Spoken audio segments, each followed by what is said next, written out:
welcome back to The Craft, where we explore what we're learning about the creative process. I'm Colby, and I'm a music producer and a product manager. And I'm Carter, a writer and PhD student at the University of Kentucky. And today we are airing a recent interview that we did with artist Susan Hensel. Susan is a multimedia artist. She has over 50 years of experience, and she's living in Minneapolis, Minnesota. Her work has been featured in over 200 exhibitions. She's done more than 30 of them solo, 20 of them gathering awards. And her work's been featured in places such as the Museum of Modern Art in New York, the Getty Research Institute, major holdings at Minnesota Center for Book Arts, the University of Washington, and the list goes on. Her work is really innovative. She's using commercial embroidery processes, so think of the machines that put a logo on a t-shirt, and sculptural concerns to create rich, colorful 3D pieces of fine art. And it's really interesting and really innovative. And so it was a very interesting conversation just to hear how did she even get into that space from sculpting, and what kind of wayfinding did she do in her career. There's a lot of insights and gems that she dropped in this episode that I think people are going to enjoy. Yeah, I mean, the conversation with Susan doesn't even scratch the surface of kind of the creative wisdom that she has. But we get to talk about some really interesting things. Susan has some insightful ideas about medium. You know, she's such an innovative artist and across mediums, and how different textures and colors and fabrics can influence and mediate the audience. So she shares some really neat kind of specific examples of that in her work, and she just really brings a creative energy to the conversation. She talks about, how she's worked through iterations, and, not everything has to be the quote-unquote masterpiece, but returning to ideas that have, kind of had some lasting value, and using that to kind of continue to grow and iterate. And so we have a great conversation about the creative process in general. Yeah, it was also interesting to hear how she thinks through full, experiences. She's done a lot of work in spaces and creating full-on experiences for people in this mixed media and multimedia formats. And so it's just so interesting because she's so in tune with environment and place and reactions and her perspective versus other people's perspective and multiple dimensions in her art. And so whether you work in fine arts or not, I think that there's some gems that you can definitely take from this episode. So without further ado, enjoy this episode with Susan Hensel. Well, Susan, welcome to the show. Thank you. Looking forward to it. Yeah, it's great to have you here. So I'm going to dive right into things. The first thing is we really loosely structure these interviews around the 4 creative principles that we talk about. So create and revise, share, and sustain. So I want to start in this create and revise category of questions and topics, and just ask you kind of, for you, how do you start new projects? Where do those ideas come from? And then how do you iterate and refine as you take those first steps in a project? Just want to get right into your process. It's very intuitive at this stage. I've been highly productive artist for the better part of 50 years. When I started out, I definitely did heavy-duty sketches, measurements, and notes, and all of that. And what happens now is that, there are a few sketches that may get me started on the digital part of this. But what really happens is that there's a lot of noticing going on.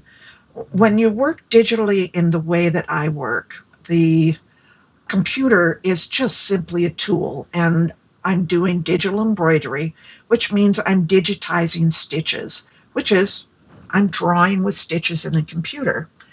And I'm making projections about how the colors and the fabrics are going to work together. And I have some idea about what the shapes and forms are going to be. I don't go in totally blind, but I stitch them out, and then I have to manipulate them. And sometimes while they're stitching out, I'll watch it and I'll stop it, because the point it's at right now is better than the point I was going to. So I'll take it out of the machine. Sometimes I complete the stitching and I go, it needs more. And I'll go back to the computer and I'll digitize an overlay for an area that needs more. And sometimes I've chosen the wrong thread color because I've got 10 to 15 possibilities on the machine, and it's really easy to choose spool 2 instead of spool 3. And it's, user error, right? You thought you were going to be stitching blue, and all of a sudden there's this raucous red there. And you have a choice to make at that point. Do you let the machine continue, which takes a remarkable amount of time to stitch these things out, and just see what happens, or do you stop it, take it out, and start over? And those are decisions that are made on a case by case basis. Sometimes I wind up loving the mistakes way more. But a lot of the work happens after these things come out of machines. I mean, they are designed to bend and to fold. They're designed to do color interactions based on classic, color studies, but also on a little bit of physics. Not that I'm a physicist, I'm not at all, but I more or less understand a little bit about how color is determined by the angle of how the light hits and reflects. And the thread is triangular cross sections. You already have some odd reflections. And if you fold the fabric or just curve it if it's not a folded piece, you get all different kinds of reflections. And then if a person walks by, they get even more reflections, rather like a lenticular billboard or something. So I make projections about that, but I don't really know what it's going to look like until I start fooling with it. A lot of the current work is made in response initially to some antique pipe molds that I've collected. Oh, that's so cool. Oh, they are so cool. I can hardly stand it.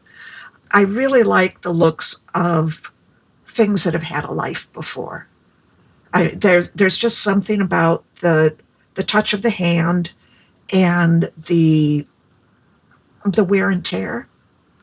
And I didn't even know what the first pipe mold was. I mean, you could tell it was probably a U joint from something. And I still don't entirely know how they were used. I think they were sand molds, but I'm not sure. But I do develop shapes and forms to fit within, and I do drawings for that to make sure I get kind of the right size and things. And ultimately, all of these things began suggesting issues, kind of twin issues of climate change and wayfinding in a way. The subject matter comes to me from working with the materials. Mm. And the subject matter since the beginning of the pandemic really has been about finding one's way in whatever this new world is, which includes politics, pandemic, isolation, and all of those things within the changing environmental place we live. The planet's going to survive us. Are we going to survive what we do to the planet? And so they're inquisitive pieces without being didactic. Does that make a little bit of sense to you? Yes. Yeah. And one piece suggests another, because as I'm working on these, iterations are natural. So how does it feel to make something though that, like you said, it's a 3D element to it and there's an interactive element, like how the audience sees this art is going to actually be maybe different than how you see it when you're first creating it. You're creating a flat piece and then it's becoming 3D. So how does that, there's a bit of being out of control maybe, or not being able to see all of that in advance. How does that feel when you're creating it? You know what? I am very okay with that. All of us artists, we have ideas behind what we do, right? And we hope that some of it gets through. And when none of it gets through, then you know you kind of missed the boat. It might still be a nice piece, but you didn't communicate even within the ballpark of what you were planning. And so I don't see that necessarily as a failure, but it's just a learning experience. Probably 7 or 8 years ago now, I did an interactive real-time video environment. It started with glasses. I'd gotten my first kind of wild pair of glasses, and I wasn't sure if I liked them. So I decided to do a self-portrait every day of them for a while, for a month, I thought. Well, it extended to 600 self-portraits, I think, just on a 6x6. Just simple things, not highly developed. Some had color, some didn't. Some were just scribbles. It didn't matter. And I made a giant curved screen that these were turned into. It was probably 25 feet long by 8 feet high, I would say. And to me, all of those eyes staring out were very invasive and kind of creepy. So I sent out a survey about what does it mean, like when you're in a store and they come up to you, can I help you? And you say, oh, no, thank you, I'm just looking. And I asked a series of like 4 questions, from which I developed a script, and I got a couple of friends who were actors to read parts. And it was kind of creepy, right? Big brother's watching you. Just leave me alone. I know what I'm doing, all kinds of things. But when people came to the show, they were filmed when they came in the door, and then their image was projected on this screen, and then 30 seconds later, projected again. And they didn't find it creepy at all. They found it playful. And they started jumping up and down and trying to get their heads up at the top of the screen. And then they would spend time finding which face they liked the best. So it made me feel creepy, but I sure missed the boat on how it made most people feel. And I thought, well, you know what? That's fine. That is utterly fine. Now, if I had a tremendous amount of political content in it, I would have been more upset. But it was just kind of like, golly, all those eyes are so creepy. So you have to decide, if people miss the boat, is it a problem? Or are they just simply having the experience that they are having? And if they are having an experience, you've kind of succeeded. If they leave totally indifferent, or if they walk in and go, and walk out the door immediately, yeah, boy, have you missed the boat. But if they're having an experience from it, then you've made a change there. That's so good. Yeah, they're dual or triple or multiple experiences people can have with my work. My latest opening, I don't know if anybody got to, except through the titles, to the environmental parts. I didn't really care about that, truthfully. That's what it means to me. But one of the underlying goals I have with this current work is that people pause, I guess. We're all in such a hurry. There's so much pressure on us to produce, and I do produce a lot, but I do it from joy. It's just what I do. But also there's this tendency in our culture to be proud of how busy we are. And when you're too busy, you really can't be productive. You have to build in times of rest. And sometimes it could only be 30 seconds. It doesn't matter. It's better to have 5 or 6 hours here and there. I mean, you come back refreshed. But what I want to happen is that they'll get stopped in their tracks and go, what the hell was that? And how did you do it? And at the last opening, I had people riveted. They were paused. Now, they came to pause. Of course they did.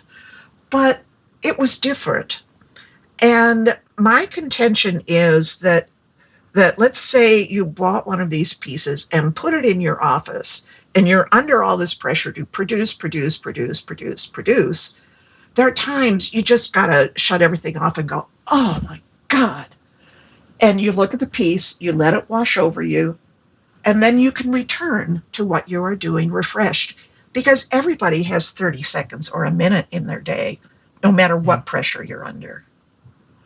And so that's the underlying goal with it all. And so that's where the beauty comes in. And that is the radical nature of beauty. It's not just about pretty stuff, it's about affecting change. And that change might be 30 seconds and a deep breath. There's so many good things here, so many places that we could take this. Oh, yeah. I mean, I've been doing this a long time, but I'm very embodied. I notice my body. It's got a crappy skeleton. I notice my body.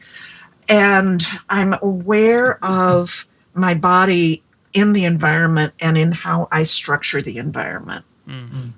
There was one piece I made where I determined it needed to be hung at about 10 feet high so that when people would look at it, they had to look up, which opens your throat, which automatically makes you take a deep breath, which automatically then helps you relax. And when people would look, they didn't know that I had manipulated this environment for them. They just wondered, why the hell did she put it up that high? But then maybe they would notice, wow, that was a good night. Really glad I went there. So some of it's subterfuge. I love that intention on the medium's transformation of the subject. And, one of the things we really wanted to talk about with you was kind of the shift from physical embroidery to the digital world. How did that happen? Where did your expression change? I would just love to hear you talk about that. Well, there is kind of a funny story to it. I am definitely, as you noted in the questions you sent me, trained as a sculptor. And that means I'm all about tools and materials. I mean, I just am. And anybody who identifies as a sculptor is. They rarely identify with a specific media in sculpture. They identify with the process and what it takes to do the process. And I was busily working in installation, large scale, all different media depending on what I was doing. But I attended the Minnesota State Fair. And to become a Minnesotan, that's kind of one of those key events because it's a huge state fair.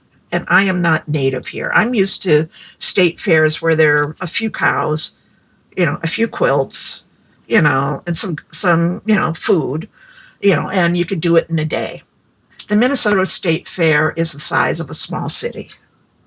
It has a permanent fairgrounds within the city of Minneapolis. And it's got, the huge amphitheaters. It's got small performance spaces all over the grounds. And yes, tractors and animals and cars and parades and things like that. And it also has probably 100,000 people a day who come. Wow. It's just overwhelming. And one year that I went, I decided I would go to a building I had never been to before that they call the Demonstration Building.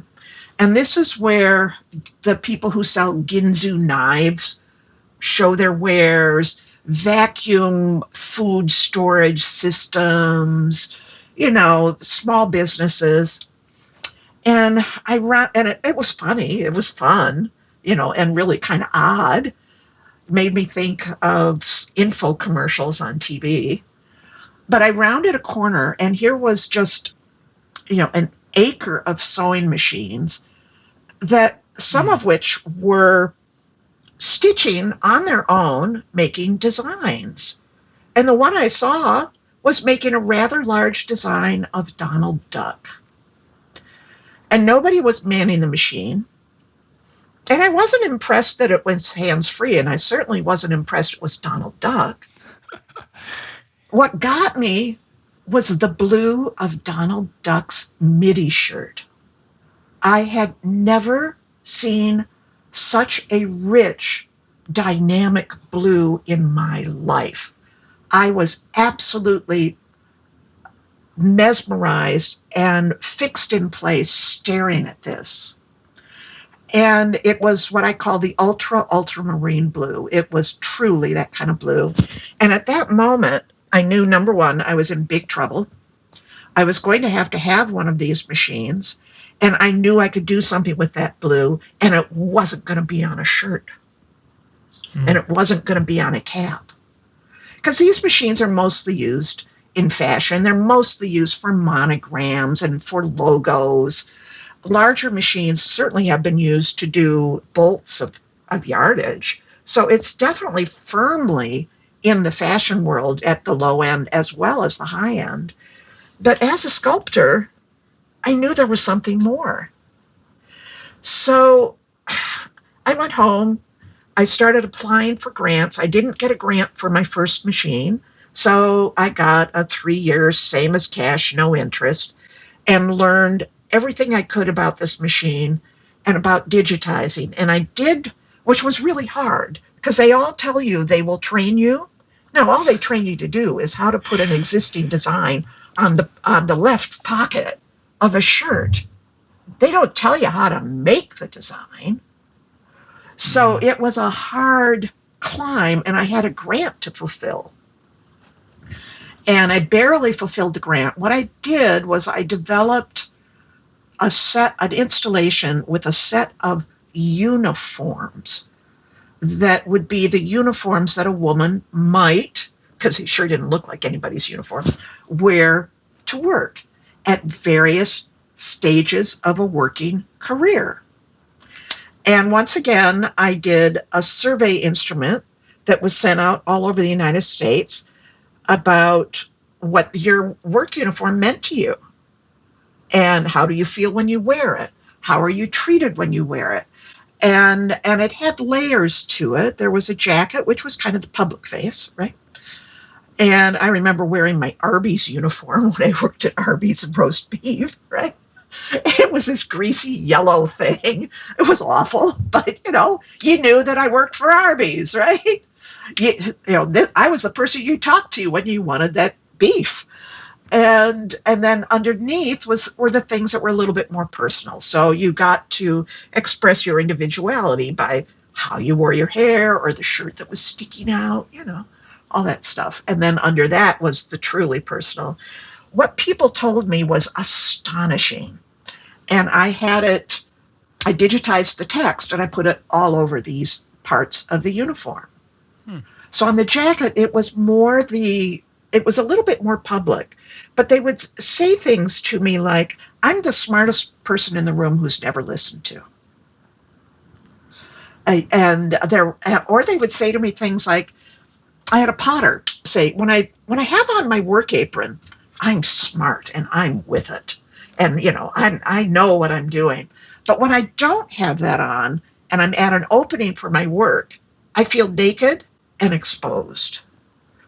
And I had other women tell me things like, what they don't know is I have on fancy underwear under here because it makes me feel good. And then on the outside, it says things like, I'm the smartest person who's never listened to. And those were usually from university professors. So it was just fascinating. And then the opening, I was part of the display wearing the 50 and up uniform. And I gave my artist talk from there. And the other parts of the display were hanging there. And it was a jacket, a dress, a petticoat, and leggings. So, and I did it for 20s, 30s, 40s, and 50s. Because most of us work more or less a 40-year career.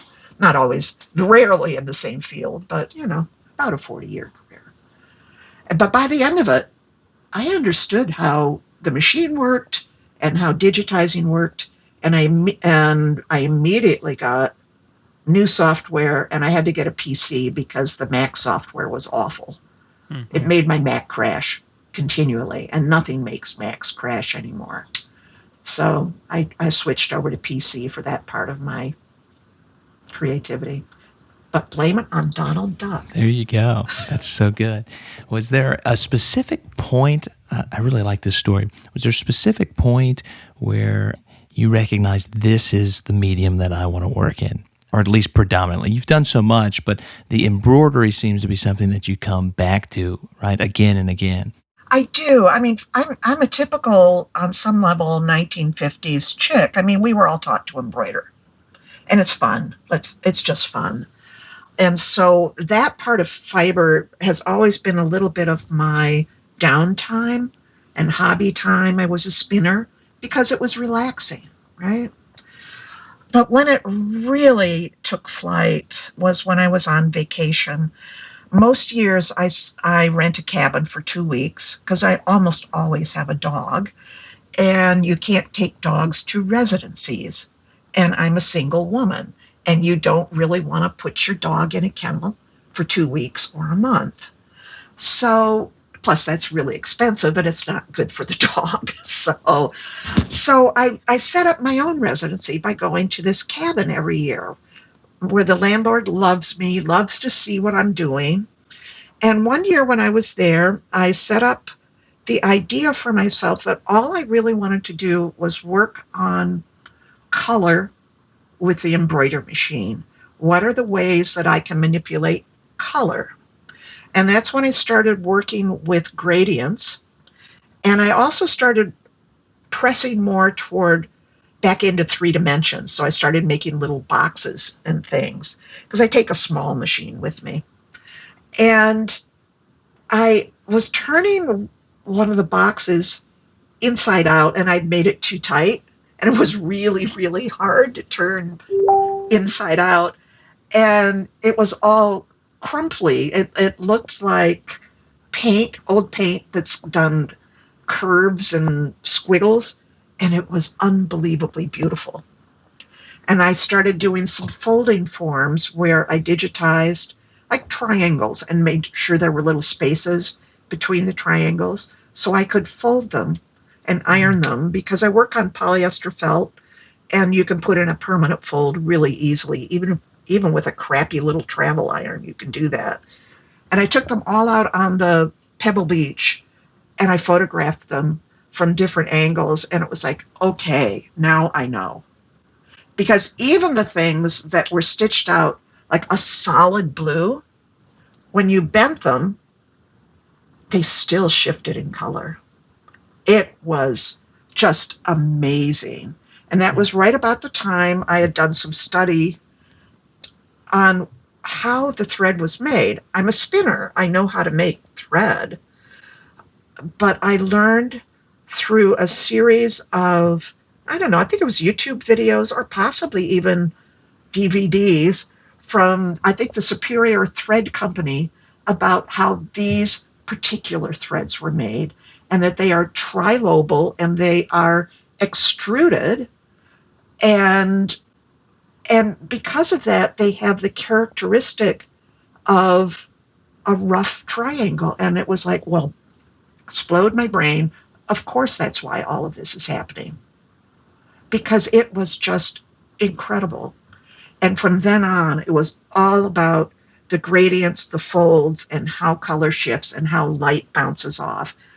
And then the shapes and the forms began to suggest meaning.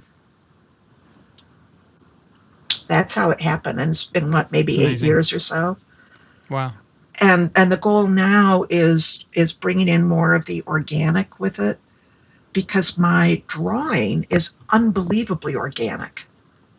So, and no matter how you work with this in this digital platform, it's not meant to replicate the work of the hand.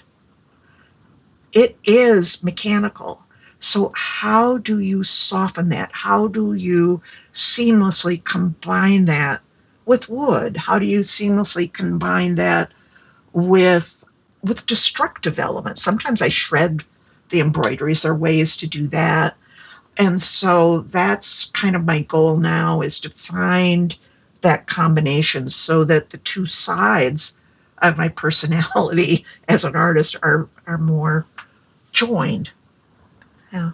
It's so interesting that you have the juxtaposition of so many tangible elements and physical things with technology and digital and a very simple process in some other ways. Yeah. So I'm curious to take a little bit of a left turn here. Sure. I want to get into this category of sharing your work.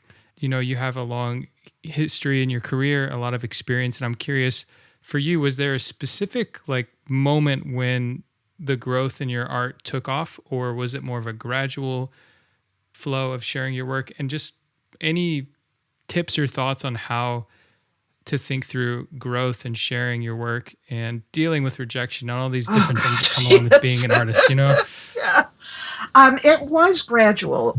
When I graduated from college, it was during the Vietnam War, and everything seemed pretty pointless, which is a kind of a way a lot of us feel now. So I shifted my focus to the ceramics part of my training, and it was Ann Arbor. We had the Ann Arbor Art Fair. So I just started making everyday, but porcelain work. So the idea again was to slow down, to be aware of your surroundings. What does your food look like on this plate? Does it taste better on this plate? What is it like to share your meal on all handmade goods, which is all I eat off of now? And so it shares a little bit of a foundation with what I still do. But I started out in art festivals, and it was very direct. Mm-hmm. Thrilled to have any sale at all initially, and then you begin to do the quantifying of, am I actually making any money here? And the art festivals are very seductive that way because the costs are way higher than you realize, but it is a cash flow that's you're holding on to that cash, and you're holding on, and finally, after a couple of years, to the credit card slips, right? And then it's all in Square, so it's all digital. But it's a real tangible thing. But my work continued to develop and to change, and pretty soon it was becoming far more conceptual, far more sculptural, and I realized the art festival wasn't the place that it needed to be anymore. And so that was a crisis. Of course it was. And I had to start figuring out what made some sense. So I reduced the art festivals and I began to look for different places little by little where these new works belonged. And I started applying for shows in galleries. And there were calls for art, but they were all that you could find them online and in publications, but online wasn't very big yet. I was online because I'm geeky that way.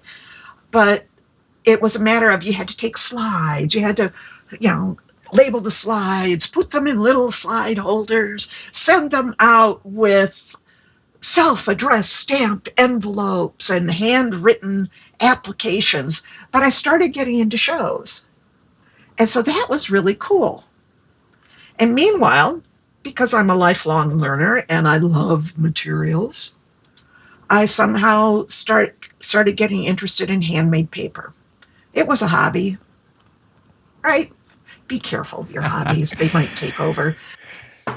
The handmade paper led me back to drawing and led me seamlessly into artist books because I always looked on artwork as communication, and what I was trying to communicate at that time needed the assistance of words and interaction, and the clay wasn't the right place anymore.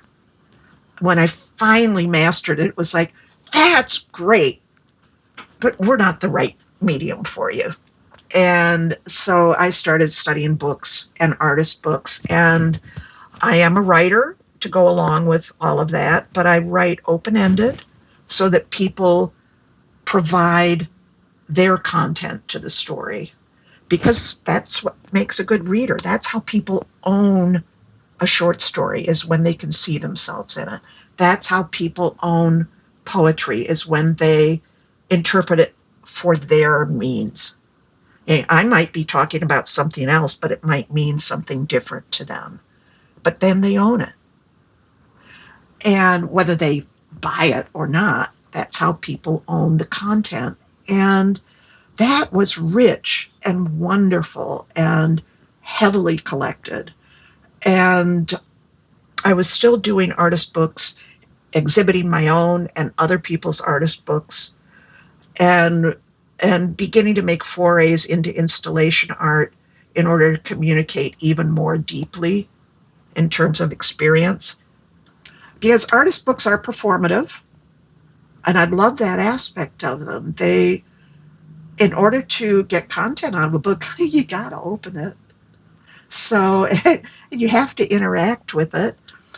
And my artist books always had at least some text, but they also had form and sometimes fold outs. Sometimes they weren't even book shaped, but they had the characteristic of a book and more so. So how they were, the shape they were, the shape of the pages, the colors, the binding, everything was part of the communication and and how they felt, and sometimes how they smelled.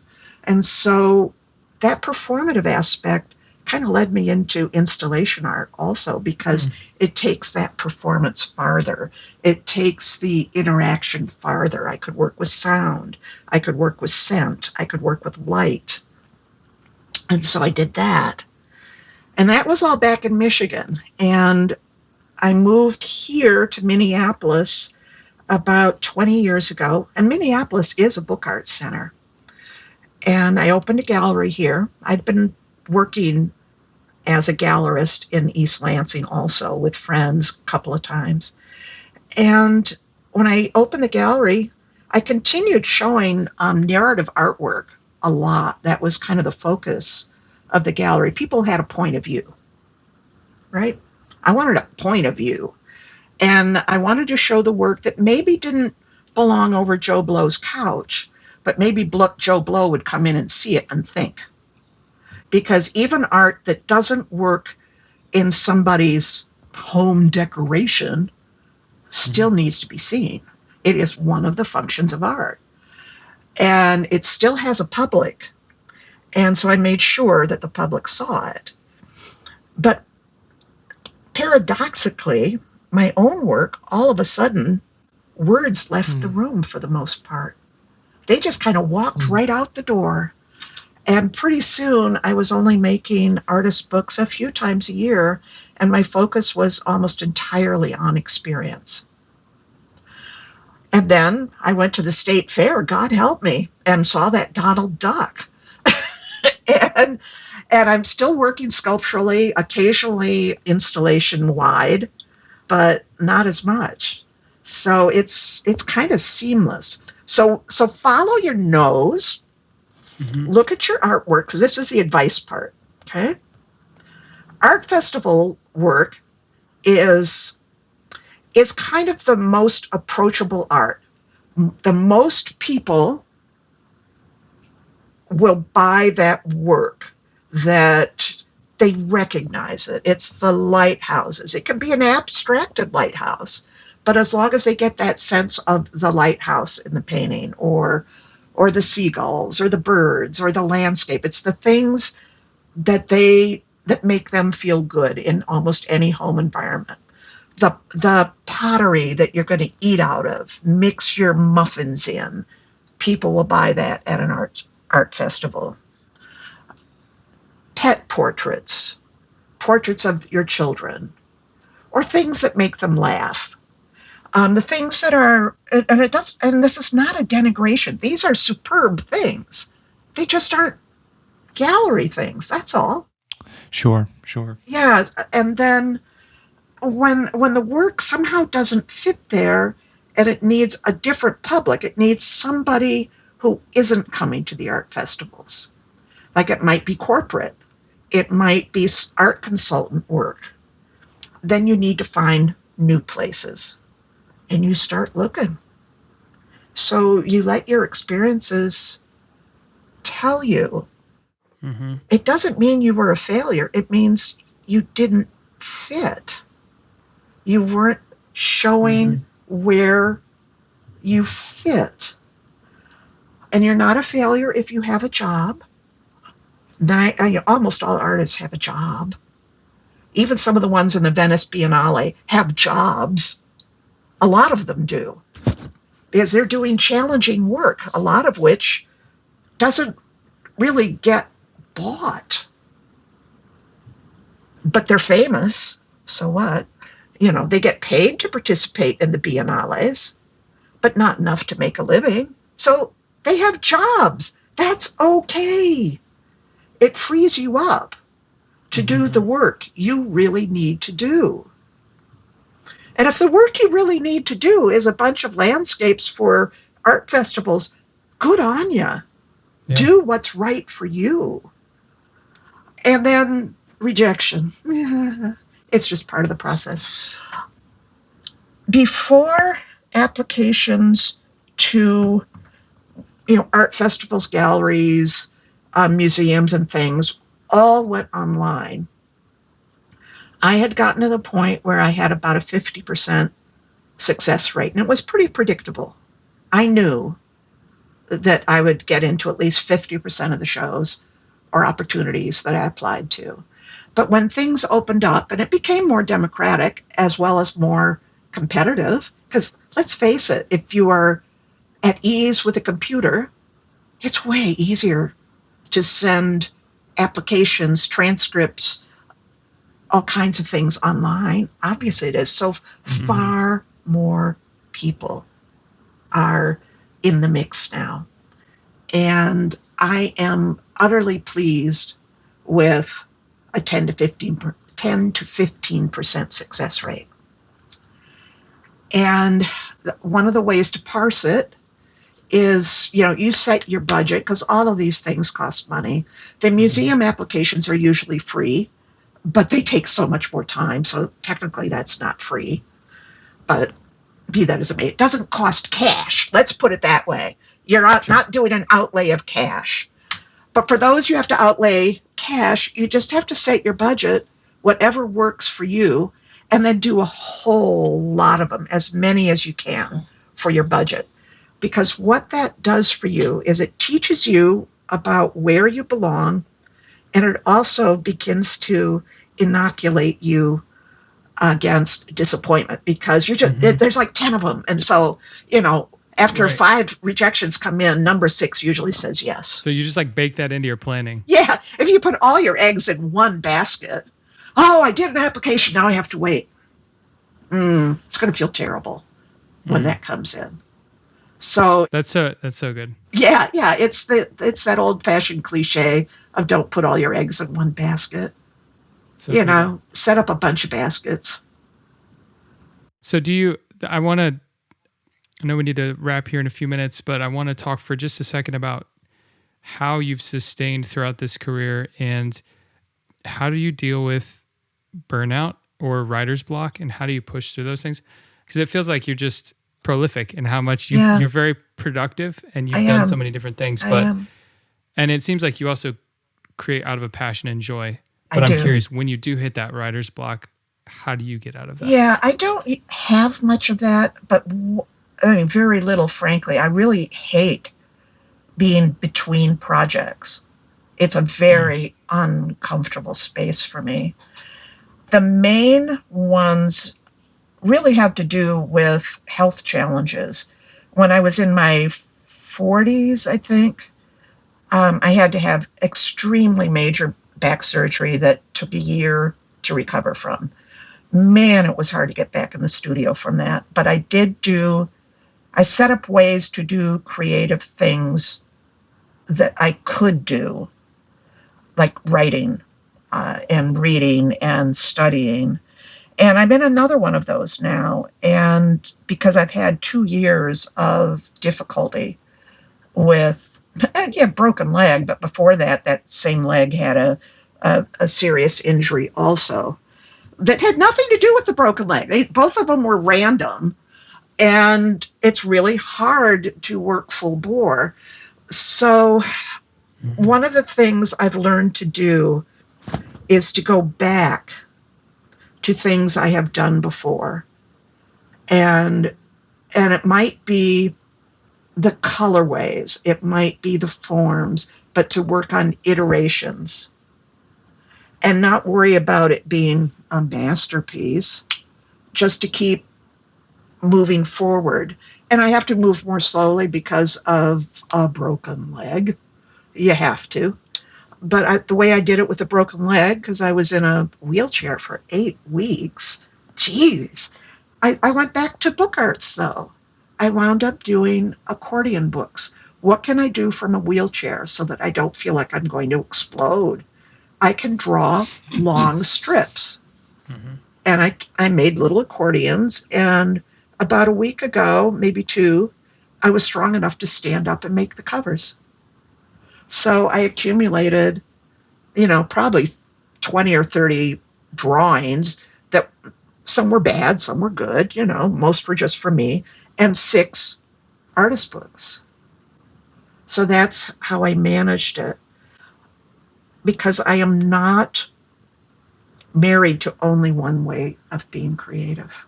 That's a beautiful place to start landing the plane. I think I'm curious, where can people go to learn more about you? And what's one thing that our listeners could do to help you? Yeah, they need to go probably first. I guess I'll say my website. My managers want me to say the website. I'm always working on the website. It's susanhenselprojects.com. All of my work is there from the last 20 years anyways, I think, and maybe a little less. And if you go to my Instagram account, you see the work in process. I use my Instagram account to announce shows, yes, definitely, and to promote shows, definitely. But I also show works in process there. And that is Susan_Hensel_multimedia_artist. I should have made a shorter handle, but once you make your handle, you got it. And that is a much more fluid space to see what I'm doing and what I'm involved with. And certainly just look me up. There's another Susan Hensel in St. Louis, Missouri, outside of St. Louis, who is also an artist, but she does portraits. So you'll know that's not me. But I once, when she either bought or sold a vehicle, her title was sent to me. And so I had to look her up and say, hi, I got the title to your vehicle. So that's amazing. I know, it was really wild. But yeah, I'm all over the place. I'm over in Frankfurt, Germany right now. And golly, there's another place. I just had work in Korea. I've got work in Springfield, Illinois right now. And I'm online all over the place. I run a gallery on Artsy. So I'm there and sometimes in other galleries on artsy.net. And I actually recommend that all artists look at artsy.net. There's a great research tool. They have good articles anyways, but also let's suppose you're just curious about what other watercolorists are doing. Go to artsy.net and you'll see big name and small name galleries, and you can type in watercolor. Let's see what the watercolorists are doing and what galleries are carrying them. So you begin to identify work that your work would show with well, and try to figure out ways to either get to know that artist personally or get to know the gallery better, and see if you can wiggle your way in, even though they almost all say that they don't look at portfolios. Obviously they do. They just do it on their terms. That's a great tip, to go and look for some inspiration and find that kind of back door. I love that. Yeah, find the back doors, but it's also inspiration too. What are other people doing? And the other one that I like really a lot is ArtNet News. And I even subscribe to the ArtNet News Pro because they go deep. They go deep. Awesome. Well, we'll include all of these links in the show notes for this episode so people can see them. Well, Susan, this has been really inspiring. Many more questions we could go into. Maybe we'll have you on again someday, but thank you so much for taking the time. Yeah, have me back another time if you choose. I've got opinions about a lot of things, as long as it's art-based. Love it. Definitely. Well, thanks so much. Hey, thanks for listening to The Craft with Carter and Colby, where we share what we're learning about the creative process. If you're a writer, music producer, marketer, filmmaker, photographer, or you just love creativity, then this show is for you. Our cover art was designed by Elizabeth Newell. You can learn more about her work at elizabethnewelldesign.com. That's Elizabeth, Newell design.com. And you can follow her on Instagram at ElizabethIsADesigner. If you like the show, there's 3 things you can do to help us out. First, subscribe so you learn when we post new episodes. Second, send the link to one of your friends who you think would enjoy the show. Really, word of mouth is going to be the number one way we grow the show in any way. And 3, if you have a topic you want us to cover, or feedback about how we can improve the show, or comments on what we've said, you can respond to heycraftpodcast@gmail.com, HEYCRAFT podcast@gmail.com. Thanks for listening, and we'll see you next time.